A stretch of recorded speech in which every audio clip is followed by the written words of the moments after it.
Assalamualaikum warahmatullahi wabarakatuh. Alhamdulillahirabbil alamin wassalatu wassalamu ala asyrofil mursalin sayyidina Maulana Muhammadin wa ala alihi wa sahbihi ajmain amma ba'du. Ingkang sangat kula hormati niki wonten Habib Nabil, semua keluarga besar Habib Mungtir, semua min usulihi wa furuhi sedanten ingkang kula hormati. Ingkang terhormat Habib Ahmad Bahar, Habib Ja'far Al-Attas, niki wonten Profesor Nazaruddin, wonten Pak Muzani, wonten Mas Nusron sedanten ingkang kula hormati. Yang spesial, saya ini punya dua permintaan. Satu, jangan diundang lagi. Dua, saya minta maaf kalau yang ingin ngundang, mohon nggak usah diteruskan. Saya akan cerita yang ilmiah. Saya terima kasih tadi sama Habib Abdullah bin Ja'far sama Ustadz Hasan Saifur Rijal. Begini, kenapa saya banyak dikutip para narasumber? Karena saya ini jenis kiai yang otoritatif. Jadi saya ini karena nggak menteri. Sehingga kalau belajar itu serius. Serius sekali. Ya alhamdulillah ini ada Pak Muzani. Orang yang bisa ngelantik seseorang jadi presiden. Masih punya utang satu. Bisa nggak ngelantik kita jadi ahli surga? Begini, kalau cerita ilmiah. Nanti saya baca hadisnya. Ada kelebihan kita jadi manusia itu justru karena ketidaktahuan kita. Kita tentu hingga detik ini tidak melihat surga langsung, tidak melihat neraka langsung. Apalagi melihat Allah Subhanahu wa Ta'ala. Tapi selalu ada teori. Dan ini dibenarkan oleh semua ulama karena ini nas. Nas itu mansus. Geniku di antara kelebihan Rasulullah SAW adalah diutus kafatal linnas untuk semua orang. Sehingga ada orang ditanya, dengan apa kamu tahu kalau Tuhan itu satu? Orang ini dengan enteng menjawab, innal isnaini, angka 2, 3, 4 dan seterusnya. Nisbatu dzalika ilal wahid, nisbatul far'i ilal asli. Jadi segampang itu nerangkan ayat qul huwallahu ahad. Allah itu satu. Karena angka itu 2, 3 sampai 1 miliar 1 triliun. Nisbatu dzalika ilal wahid, nisbatul far'i ilal asli. Semua itu asal usulnya satu. Begitu juga begitu gampangnya Syekh Nawawi Al-Bantani menerangkan. Kenapa bismillah itu dimulai ba. Huruf hijaiyah kan alif, tapi kalau bismillah dimulai dari satu ba. Ba itu ada titik satu. Anda gambar kambing, gambar apa saja. Gambar Anda entah baik entah jelek, itu tetap dimulai satu titik. Nah satu titik ini disebut nuqtatil wujud, asal usul wujud. Sebab itu kitab I'anatul Thalibin, tadi Habib Nabil cerita sanad-sanadnya Mbah Mun. Sebetulnya kalau boleh angkuh, yang berhak cerita itu saya, karena kitabnya milik saya. Tapi beliau tak kasih terus cerita, ya alhamdulillah. Ada penyambungnya. Nanti tak kasih lagi beliau. Ya memang yang paling berhak beliau karena turunannya itu. Tapi kitabnya dari saya, jadi ya satu-satu lah. Kitab I'anatul Thalibin itu dikarang oleh ulama top. Namanya Said Abi Bakar Sato. Beliau punya murid yang sangat terkenal di Indonesia. Namanya Syekh Mahfud At-Turmusi. Syekh Mahfud ini punya murid diantaranya yang paling terkenal tentu Mbah Hashim sama Mbah Ahmad Dahlan, pendiri Muhammadiyah. Jadi kemudian kitab I'anah ini populer sekali untuk menerangkan fikih-fikih di Indonesia.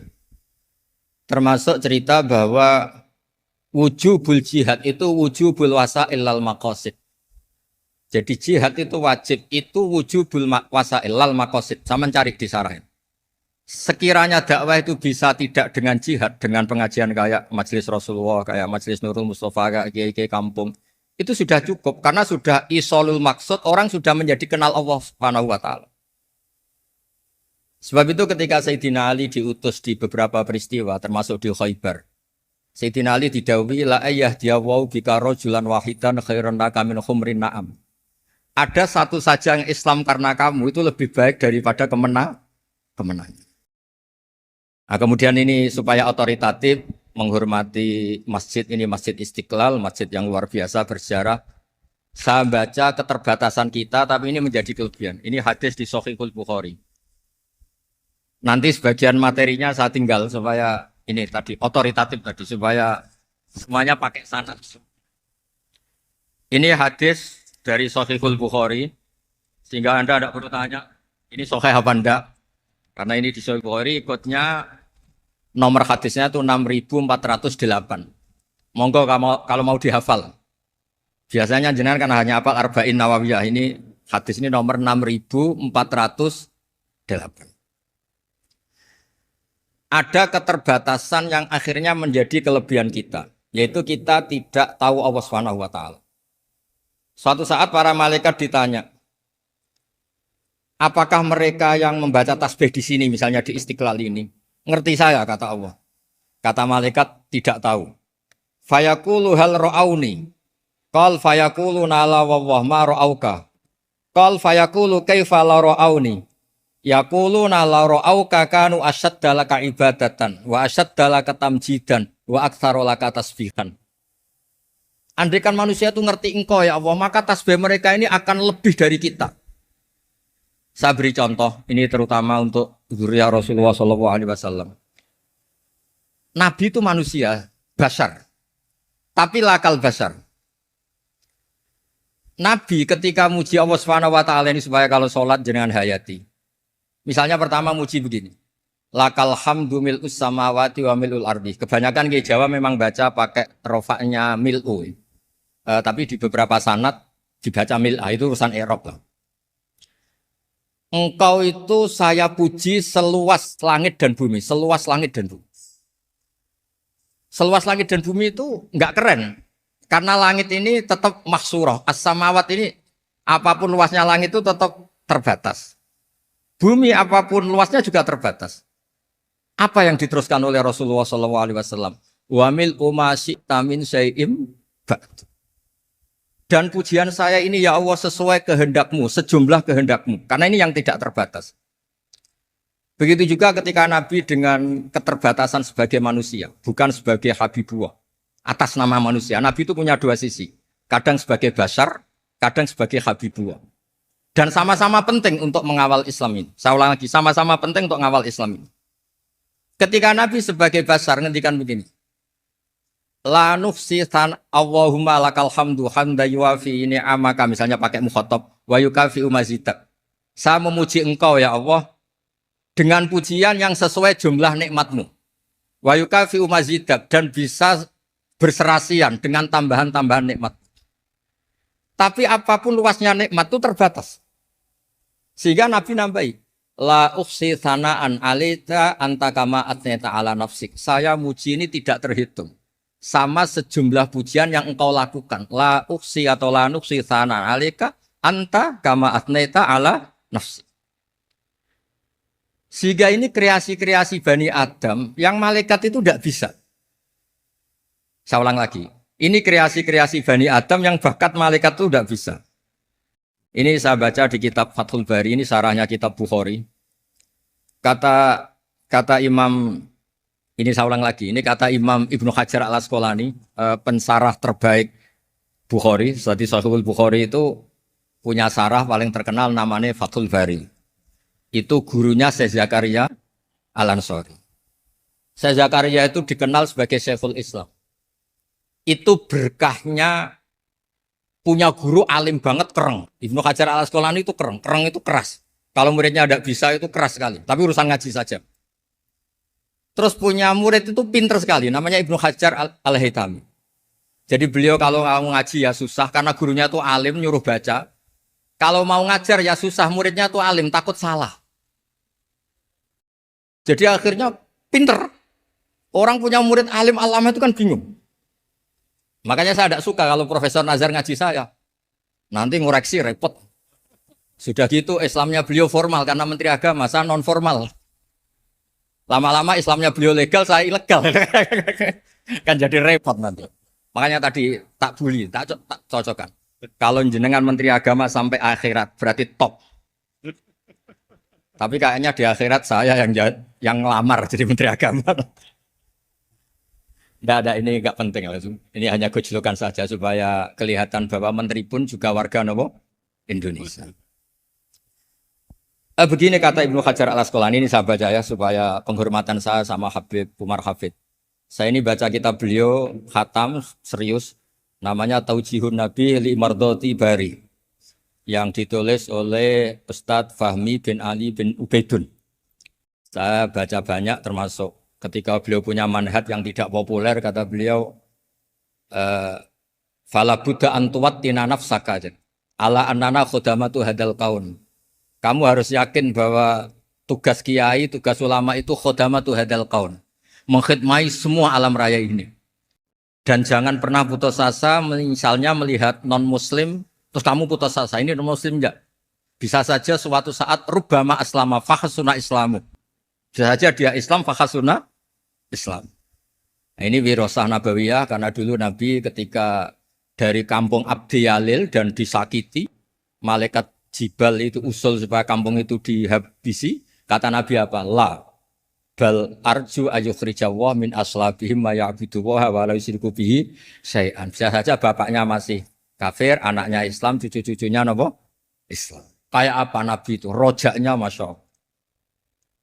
Nah, kemudian ini kembali ke tasbih tadi. Kata Ibnu Hajar Al Asqalani, yukhadu min hadal hadis anna dzikral hasil min bani Adam a'la wa asyrafu min adzikri al hasil min al malaikah.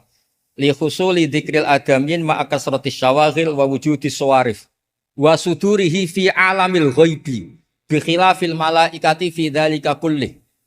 Jadi kita ini enggak melihat Allah langsung, enggak melihat surga langsung, enggak melihat neraka langsung.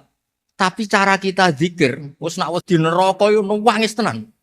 Padahal yo ora mesti mlebu neraka, lha nuwangis tenanan. Kayak apa iman kita? Nah, iman seperti ini sesuai kriteria awal sing dikersana Allah, alladzina yu'minuna bil ghaib. Maka andekan saya ini kok dikasih mukasyafah sama Allah untuk melihat surga, saya milih enggak melihat supaya ngikuti yang tetap ghaib. Nanti kalau saya melihat langsung kemudian iman, kata Allah, akeh tunggali aku iman mau melihat itu. Jadi kadang-kadang keterbatasan kita ini penting. Makanya masyhur Nabi pernah ngendikan tuba liman ro'ani wa amanabi. Tapi wa tuba liman lam yaroni wa amanabi. Kalau orang melihat saya kemudian iman itu biasa. Ini orang zaman akhir tidak melihat saya tapi iman. Kadang-kadang itu enggak lewat Habib yang ganteng itu enggak, lewat Mudin. Mudin di kampung rapati di duit, ngono iku mulang tauhid ya mandi. Islam itu digawa Habib ya mandi, digawa menteri ya mandi, digawa Mudin ya mandi. Karena Islam itu kafatal, napa kafatal. Nah, yang enggak dipunyai malaikat adalah tadi seperti cerita saya tentang Imam Amudi. Segampang itu. Makanya di tradisi pondoknya Mbah Maimun itu ada tradisi qaddimid dirayah ala riwayah. Logika riwayat itu penting karena itu menjadi nyaman. Ya kayak tadi, Allah itu satu. Ketika kita berpikir angka 2, 3 sampai sekian miliar, sekian triliun, nisbatu dzalika ilal wahid, nisbatul far'i ilal asl. Semua itu dibanding angka 1 adalah cabang. Gambar kayak apa ruwetnya dinisbatkan asal usulnya mesti satu nuktoh, yaitu satu titik. Nah, satu titik ini kata pengarang I'anatul Talibin bi kana makana wa bi yakunu mayat. Nah, kemudian terakhir ini enggak boleh lama-lama. Kalau lama-lama nanti sampean pinternya nyanyi saya. Jadi itu sudah itu. Tapi enggak apa-apa lah. Saya ini termasuk kiai yang sudah diundang. Ini termasuk Pak MPR, enggak boleh ngundang saya. Pak Nusron apalagi enggak boleh. Itu kalau di kampung sama saya hormat, kalau di sini kok kayak menteri gitu. Menteri betul tapi. Lawang gurunya dia itu teman saya gitu. Jadi tanya ini kalau nggak percaya. Makanya kalau sama saya beliau cium tangan, saya sebetulnya ya nggak siap dicium tangan menteri itu nggak siap. Apalagi dihormati Pak Nazar nggak siap. Nanti dikira minta haji malah repot. repot. Saya ini tadi bisik-bisik itu urusan ilmu tasawuf, ya ada urusannya dengan haji. Nah, cocokan. Kenapa beliau suka ilmu tasawuf? Saya kan sering lihat beliau ceramah di TV. Katanya obat Gus obat. Orang kalau belajar tasawuf kan kepenak itu. Kayak wis ahli swarga kan kepenak di tasawuf itu kan mang. Sekarang saya cerita tentang ini karena bidang yang saya tekuni. Ada kitab tentang ulumul Quran namanya Al-Mufradat fi Gharibil Quran. Dikarang oleh Ar-Raghib Al-Asfihani. Ini kitab luar biasa.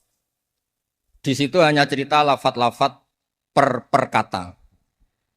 Saya tadi sebelum ke sini ngajar dulu di pondoknya Beki, Baitul Qurannya Pak Kures. Karena memang saya termasuk pengajar di sana. Artinya kalau saya sering ke situ jangan iri, memang saya termasuk pengajar di sana. Termasuk pengajar yang keren maksudnya.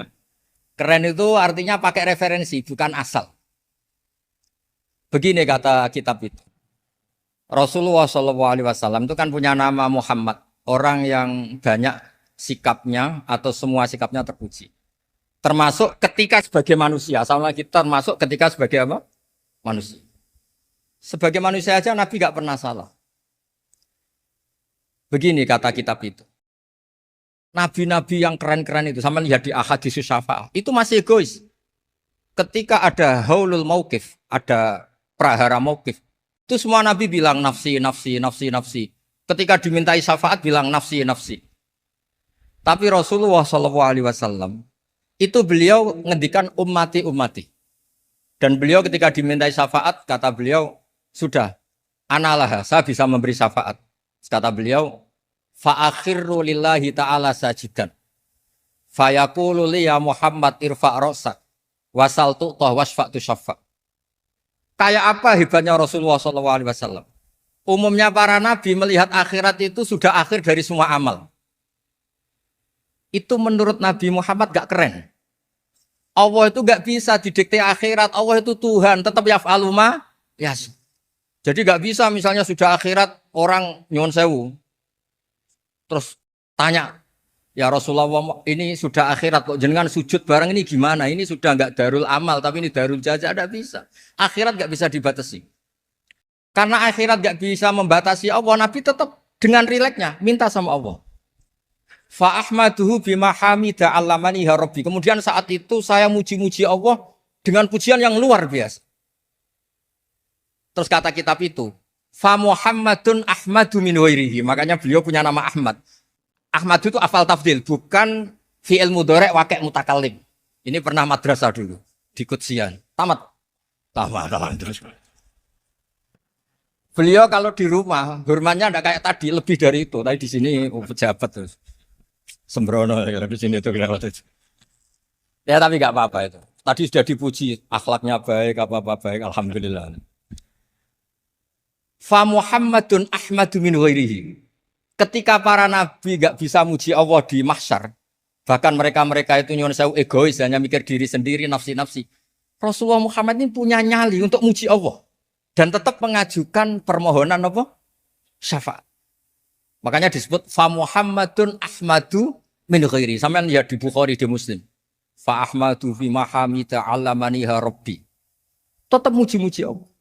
Nah, bukti bahwa teori saya benar dan otoritatif adalah yang enggak bisa hilang di surga itu juga wiridan. Ketika kita masuk surga, apa kita kegiatannya?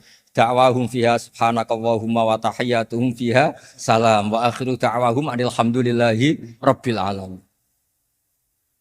Nah, kemudian ini juga yang terus kemudian dinyatakan al-baqiyatus sholihat. Ini kalimat-kalimat yang abadi. Karena apa? Di dunia ya kita bilang subhanallah alhamdulillah, di akhirat dia bilang subhanallah. Kayak apa kerennya kita sebagai Bani Adam? Nah, makanya disebut alladzina yu'minuna bil ghaib. Wong tidak melihat Allah, tidak melihat surga, tidak melihat neraka, tapi iman kita ini kayak iman sing musyahadah. Iman sing hakul yakin, ainul yakin. Kenapa demikian? Ya karena tadi kita diajari terus menerus oleh Rasulullah SAW. Yang terakhir saya cerita mukjizat. Ini juga terkait dengan betapa mudahnya hadad din ini di logika, dicerna. Kata Rasulullah SAW, sabda Nabi di hadis, salang lagi ini hadis sahih. Di bab awal Fadhailul Quran di Sahihul Bukhari. Dicek kalau nggak percaya dicek. Ma minal anbiya'i nabiyyun illa u'tiya minal ayati ma misluhu amana alaihil bashar.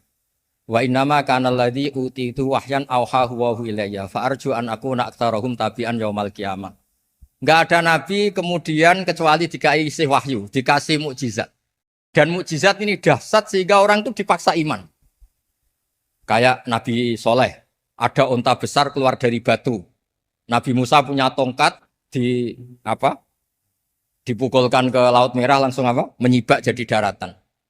Tapi kata Nabi Muhammad SAW, saya itu tidak punya mukjizat kayak itu, juga gak ingin. Saya ini dikasih mukjizat Al-Quran. Dan saya berharap karena mukjizat Quran ini adalah terus kemudian umatku menjadi yang terbanyak ila yaumil ya. Sekarang kita berlogika. Ini kata kitab Fathul Bari lagi. Kita berlogika. A'jaza yu'jizu i'jazan.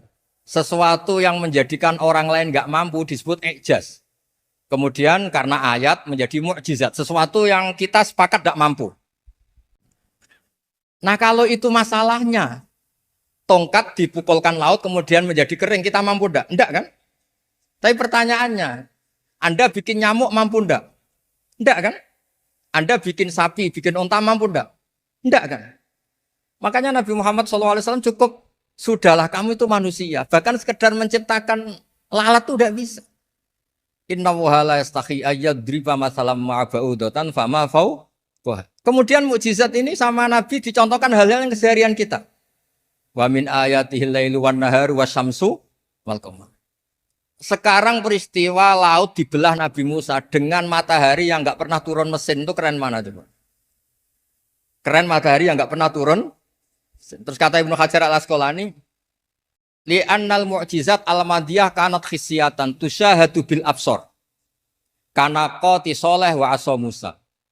Wa mu'jizatul Qur'an tusyahadu bil basira. Fakana man yattabi'uhu atau yatba'uhu li ajliha aksar. Fa innal ladzi yusyahadu bil absar yang qaridu binqiradi musyahidihi. Wal ladzi yusyahadu bil basirah bakin. Ya, saya ulang lagi, bakin. Ya, bakin terus disaksikan orang sing ja'a badal awali mustamirra. Begini logikanya. Mukjizat kayak nakoti Soleh atau Asa Musa yang terkenal. Saya andaikan jadi umatnya Nabi Musa terus dikasih tongkat itu. Terus bisa apa coba? Ketika kita punya utang disuruh nyaur ya nggak bisa dipakai jaminan kan. Sudah gitu orang tanya ini asli apa enggak? Kalau asli buktikan. Kan ya repot. Tapi kalau kita jadi umatnya Rasulullah SAW ditunggoni Quran. Punya banyak masalah resepnya sabar. Kalau nggak bisa sabar ya nyari kiai-kiai tukang ijazah anak menodongannya mandi. Karena orang mensifati Allah itu macam-macam.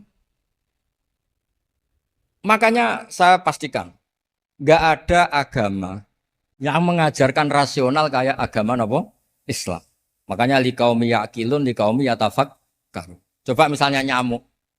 Kamu bikin nyamuk nggak bisa kan? Nyamuk punya organ tubuh kecil. Organ tubuhnya punya urat.